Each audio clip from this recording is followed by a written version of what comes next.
Au cœur du village animé de BM, se déroule une histoire qui tourne autour d'Azingo Mikongo, un homme dont la vie est marquée à la fois par l'ambition et les troubles. Azingo, autrefois une figure prometteuse dans sa communauté, est maintenant le reflet des luttes qui peuvent découler de désirs incontrôlés et des ombres de la jalousie.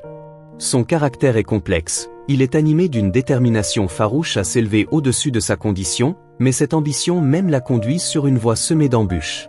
Les villageois de BEM, qui l'admiraient autrefois, le considèrent désormais avec suspicion et envie, car sa poursuite incessante du succès a créé des ruptures dans les relations et a engendré un sentiment de compétition qui imprègne la communauté. En explorant l'histoire d'Azingo, nous sommes invités à réfléchir aux thèmes plus profonds qui résonnent tout au long de son parcours. La jalousie, une émotion puissante, joue un rôle central dans la formation de la dynamique de BEM. Ce n'est pas seulement l'ambition d'Azingo qui anime le récit, ce sont aussi les réactions de ceux qui l'entourent, qui luttent avec leurs propres insécurités et désirs. Les conséquences des actions d'Azingo se répercutent dans tout le village, affectant non seulement son destin mais aussi la vie de ceux qui le soutenaient autrefois. Cette vidéo vise à impliquer les téléspectateurs en explorant les couches complexes du personnage d'Azingo et l'environnement qui l'entoure. Nous réfléchirons à la manière dont l'ambition peut être à la fois un catalyseur de grandeur et une source de chute, illustrant le délicat équilibre entre la recherche du succès et le maintien de son intégrité. En parcourant les hauts et les bas de la vie d'Azingo, nous découvrirons l'impact profond de la jalousie et les conséquences inévitables qui découlent de nos choix. Rejoignez-nous pour démêler ce récit captivant, vous invitant à méditer sur la complexité de la nature humaine et les leçons qui se dégagent de l'histoire d'Azingo Mikongo dans le village de BEM. Dans sa jeunesse, Azingo Mikongo était un rêveur, rempli d'aspirations qui s'élevaient bien au-dessus des modestes confins de son village, BEM. Il envisageait une vie de succès et de prospérité dans la ville animée, où les opportunités semblaient infinies et la promesse d'un avenir meilleur l'attirait. Les rêves d'Azingo étaient alimentés par des récits de triomphe et de richesse, des histoires partagées par des voyageurs qui parlaient de l'énergie vibrante de la ville et du potentiel qu'elle recelait pour ceux qui étaient prêts à poursuivre leurs ambitions. Le cœur plein d'espoir, il s'est mis en route pour transformer ses rêves en réalité, croyant que le travail acharné et la détermination ouvriraient la voie à son succès. Cependant, la ville s'est avérée être un endroit dur et impitoyable. Les lumières vives qui l'avaient autrefois ébloui ont vite révélé un monde semé d'embûches et d'obstacles.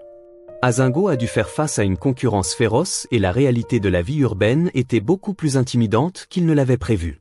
L'attrait d'un succès rapide l'a tenté, le conduisant à faire des choix qui allaient finalement le conduire sur une voie sombre. Dans sa quête de reconnaissance et de richesse, il s'est retrouvé pris dans une toile de tromperie et de compromis moral, sacrifiant ses valeurs pour des gains éphémères. L'ambition même qu'il avait autrefois inspiré a commencé à se transformer en une poursuite incessante qui a obscurci son jugement et l'a conduit à des mesures de plus en plus désespérées.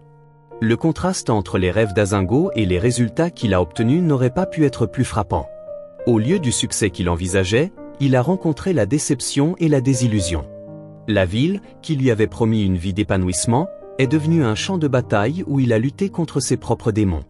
Alors qu'il naviguait dans ce paysage périlleux, le poids de ses choix s'est abattu sur lui, laissant des cicatrices qui allaient façonner son identité. Le parcours d'Azingo nous rappelle avec acuité la fragilité des rêves et les dures réalités qui peuvent accompagner la poursuite de l'ambition. En fin de compte, son histoire ne concerne pas seulement les rêves qu'il a poursuivis, mais aussi les leçons tirées des choix qui l'ont égaré, éclairant l'interaction complexe entre aspiration et conséquences. De retour à BEM, Azingo Mikongo a été envahi par un profond sentiment d'isolement qui l'a enveloppé comme un épais brouillard. Le village qui avait autrefois été sa maison lui semblait désormais étranger, un rappel brutal des rêves qu'il avait poursuivis et de la vie qu'il avait laissée derrière lui.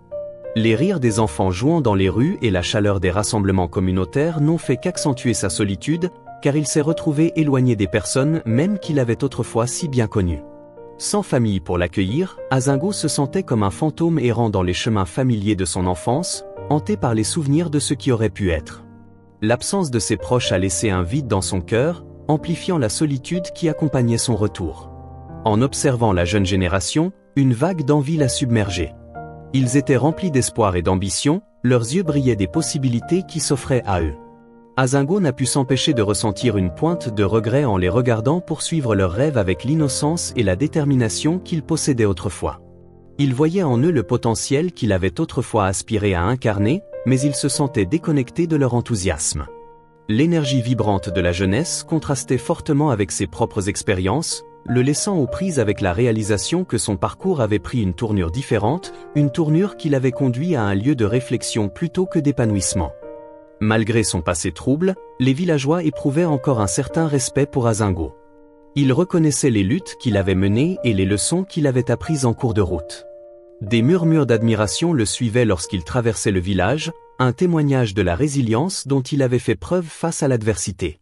Bien qu'il se sente comme un étranger, les villageois reconnaissaient son parcours et la sagesse qu'il portait, créant une dynamique complexe de révérence et de distance. Le retour d'Azingo à Behem a été une expérience douce amère, marquée par la solitude de son état actuel, l'envie des aspirations de la jeunesse et le respect d'une communauté qui n'avait pas oublié l'homme qu'il était autrefois. Alors qu'Azingo Mikongo reprenait sa vie à Behem, un ressentiment croissant a commencé à le ronger, alimenté par la vue de la jeunesse prospère qui l'entourait. Chaque jour, il regardait les jeunes hommes et femmes poursuivre leurs rêves avec vigueur, franchissant des étapes qui lui avaient autrefois semblé si accessibles. Leur rire résonnait dans l'air, un contraste frappant avec le silence qui enveloppait sa propre existence. L'amertume s'est insinuée dans son cœur lorsqu'il a comparé leur vie vibrante à la sienne, marquée par la déception et le regret. L'ambition même qu'il avait autrefois inspirée s'est transformée en un rappel amer de ses échecs, allumant une flamme de jalousie qui a consumé ses pensées. Cette jalousie s'est rapidement transformée en un désir de vengeance, alors qu'Azingo luttait contre l'idée qu'il avait été lésé par le destin. Il avait l'impression que l'univers avait conspiré contre lui, le privant du succès auquel il pensait avoir droit. Dans son esprit, les jeunes de Behem ne prospéraient pas seulement, ils se moquaient de son passé, un rappel constant de ce qu'il avait perdu. Cet état d'esprit toxique l'a conduit à envisager des actions radicales, cherchant à retrouver un sentiment de pouvoir et de contrôle sur sa vie. L'idée de vengeance est devenue une pensée enivrante, un moyen de rééquilibrer la balance et d'affirmer sa présence dans un village qui semblait avoir évolué sans lui. Au milieu de ces émotions turbulentes, des murmures de malédiction ont commencé à circuler dans l'esprit d'Azingo.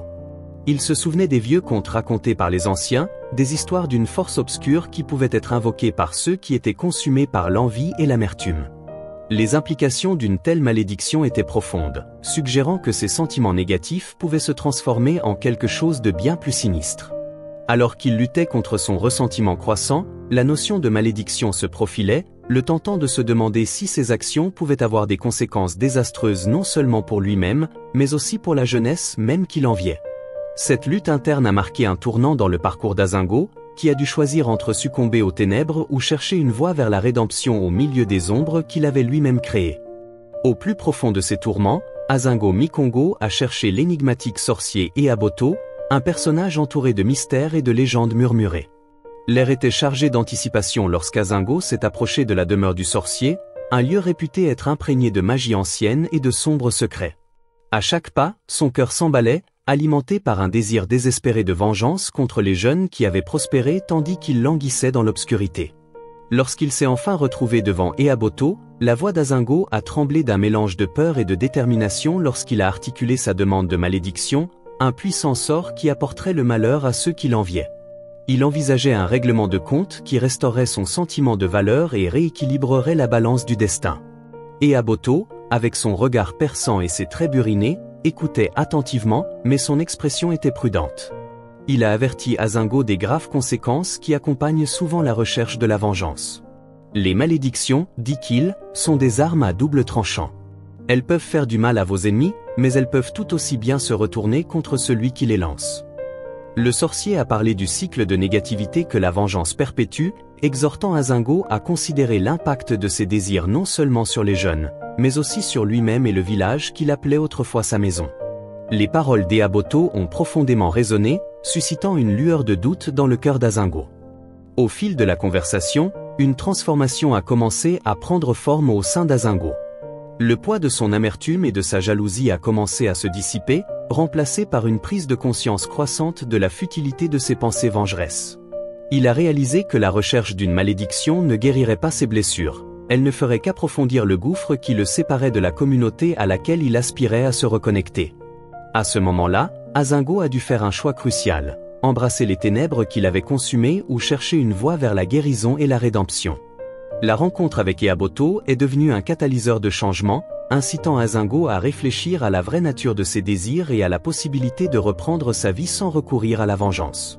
Cette rencontre a marqué un tournant, car Azingo a commencé à comprendre que la vraie force ne réside pas dans la vengeance, mais dans le courage de s'élever au-dessus de son passé. Au fil des jours et des semaines, le village de BEM a commencé à assister à une série d'étranges malheurs qui se sont abattus sur sa jeunesse, jetant une ombre sur la communauté autrefois vibrante.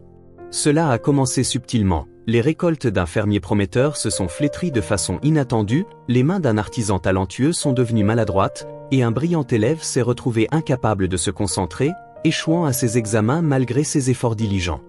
Les rires qui remplissaient autrefois l'air ont été remplacés par des murmures de confusion et d'inquiétude.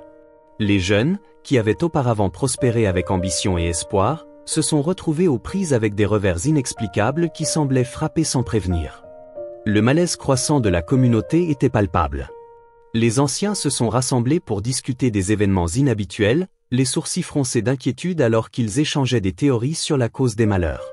Certains ont supposé que le village avait irrité les esprits, tandis que d'autres pensaient que c'était un signe de malheur imminent. Cependant, quelques-uns ont commencé à faire le lien, se souvenant du récent retour d'Azingo et de l'amertume qui avait obscurci son cœur.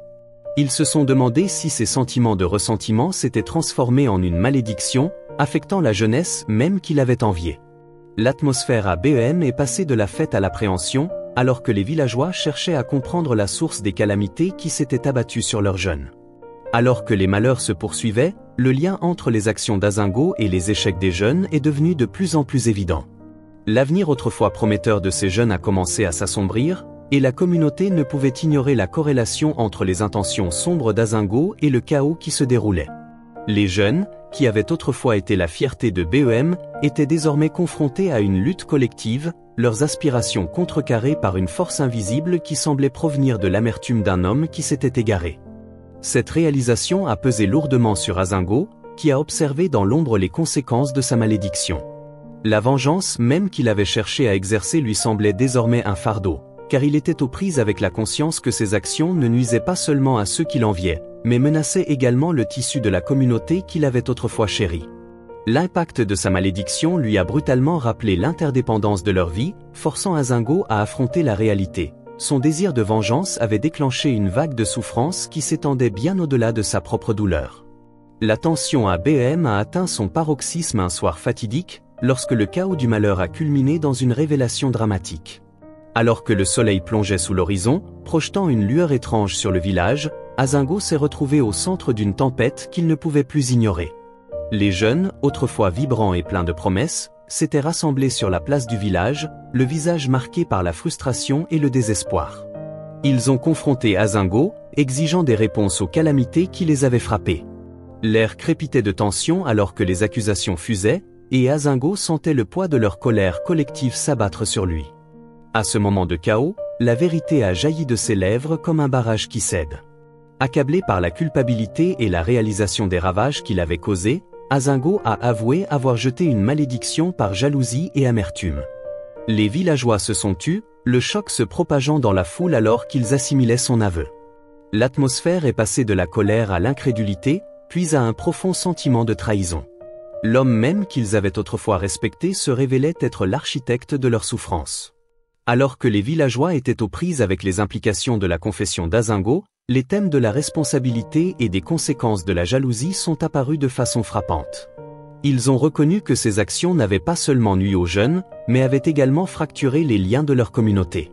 La réalisation que l'envie pouvait conduire à des résultats aussi destructeurs a profondément résonné, suscitant une réflexion collective sur la nature de l'ambition et l'importance de se soutenir mutuellement plutôt que de succomber à l'amertume. Au lendemain de la révélation d'Azingo, les villageois l'ont confronté avec un mélange de colère et de tristesse.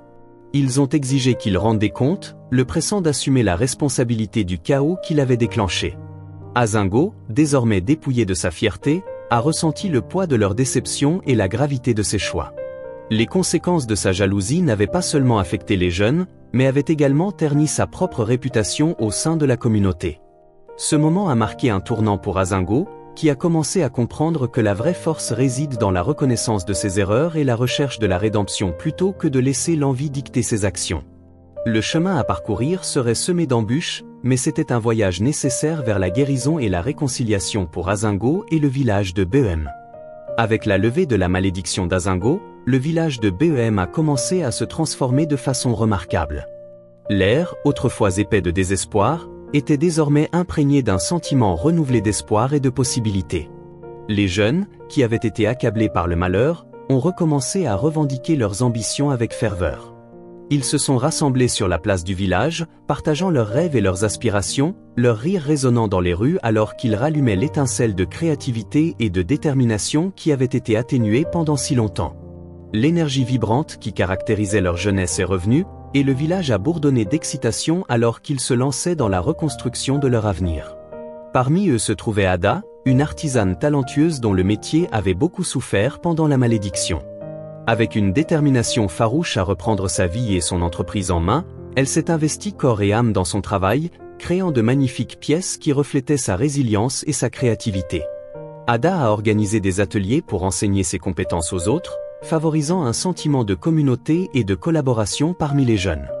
Sa passion a inspiré son entourage, et bientôt, le village s'est animé des sons des rires et de la créativité alors que les jeunes artisans, les agriculteurs et les rêveurs se sont rassemblés pour se soutenir mutuellement dans leurs entreprises. La résilience de la communauté a brillé de mille feux alors qu'ils se ralliaient les uns aux autres, reconnaissant que leur force résidait dans l'unité. Ils ont partagé leurs ressources, se sont encouragés mutuellement et ont célébré les succès des uns et des autres, créant un environnement où l'ambition pouvait à nouveau s'épanouir. Les villageois ont compris que les épreuves qu'ils avaient traversées n'avaient fait que renforcer leurs liens, et ils étaient déterminés à faire en sorte que personne ne se sente plus isolé ou seul dans ses luttes. Alors que les jeunes ont commencé à prospérer, le village s'est transformé en un centre d'innovation, de résilience, de responsabilité et d'importance du soutien communautaire. Ensemble, nous pouvons créer un espace de réflexion et de croissance, en veillant à ce que les leçons tirées du parcours d'Azingo résonnent bien au-delà des limites de ce récit. Merci de nous avoir rejoints, et nous nous réjouissons de partager avec vous d'autres histoires inspirantes à l'avenir.